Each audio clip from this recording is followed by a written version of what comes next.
This is my 7-foot Ridgeway grandfather clock.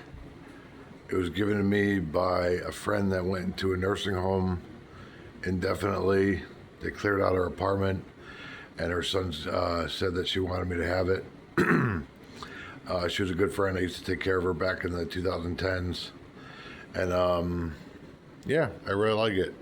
Every time I went into her house, I thought it was cool. And I open it up. Has the moon dial, the second hand, the clock face, the 10-pound counterweights, and the 20-pound pendulum. And for the most part, it works. The chimes kind of do whatever the hell they want, but everything else works. Yeah, it's pretty cool.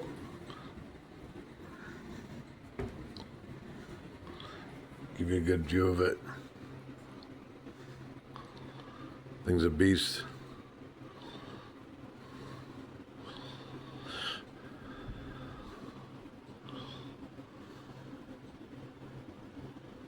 All right, that's all.